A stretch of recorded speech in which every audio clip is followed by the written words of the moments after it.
Well, I think it should be a very strong response. This is the second nuclear test, obviously, in defiance of a whole range of UN resolutions, and despite 6 years of negotiating effort in the six-party talk. So I think we should conclude from this that North Korea is not going to be talked out of its nuclear program, and that strong measures should follow. I would recommend economic sanctions along the lines of those imposed on Iraq after it invaded Kuwait in 1990. In other words, way beyond the military sanctions imposed on North Korea in 2006.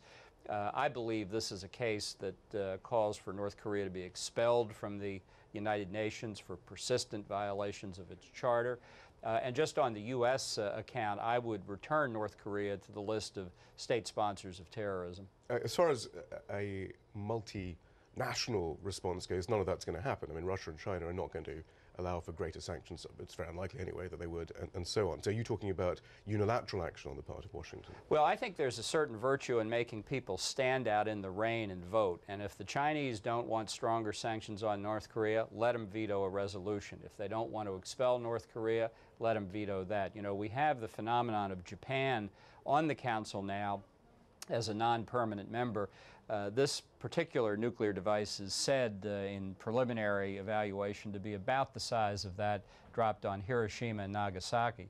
So you can bet the Japanese are paying particular attention to this, and I think it's time to make people stand up and say whether they're really concerned about this program. But what about the Chinese concerns that any greater sanctions on North Korea will destabilize the regime to such an extent that it may actually have destabilizing effects on China itself? Well, I think the effects on China are really nothing that can't be handled. I do think that destabilizing the regime in North Korea is exactly what we should be aiming for. This problem is not going to go away until the peaceful reunification of the Korean Peninsula. We've had Germany reunited. This is long overdue. But surely the argument is that all you do with extra sanctions is back North Korea further into a corner at a time when perhaps that's precisely the sort of reaction Kim Jong-il wants from the international community in order to bolster his own power. Perhaps he's going through some power struggle right now. Wasn't this sort of designed to get that sort of response, a hard response from the international community, so he can say, look, we're still at war, you know, the law is me? There isn't any further into a corner this man can be pushed. He doesn't care about anything other than perpetuating himself in power. The testing of the nuclear weapon is designed to prove he really does have a trump card after the fizzle of the test in 2006.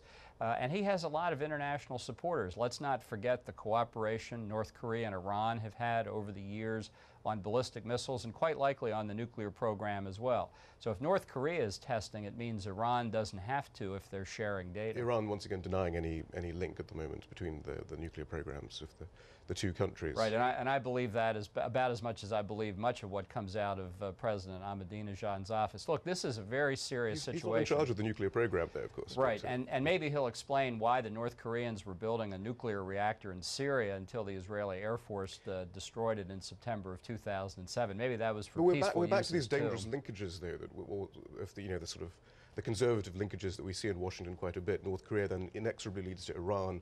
This becomes all part of, the general sort of march to, I'm not sure, a very hard line, perhaps war on Iran and so on. I mean, is everything now once again leading to Tehran then? Is this where we're going? Look, let me ask you this. How comfortable do you feel with Iran with nuclear weapons?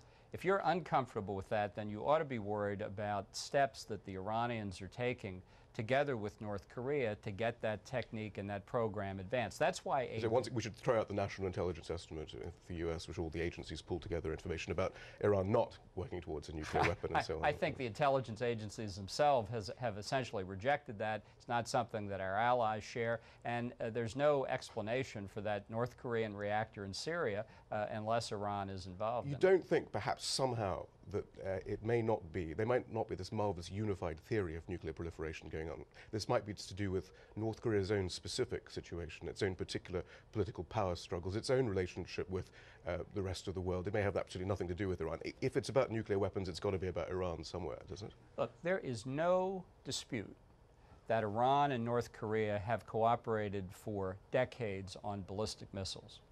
And the reason countries like that need ballistic missiles is as a delivery system for weapons of mass destruction. So the only ambiguity is the extent of their nuclear cooperation, because there is no ambiguity on cooperation on ballistic missiles. I think that the fact of that reactor in Syria, which all who have examined the data have acknowledged as a reactor except Syria itself, shows that the Iranian participation in North Korean activities is very extensive and not surprising.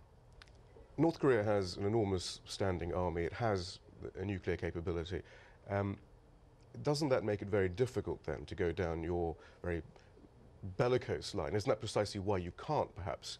I mean, in the end, no one wants another war on the Korean Peninsula. I don't think you're going to have another war on the Korean Peninsula. China supplies 80 to 90% of North Korea's energy.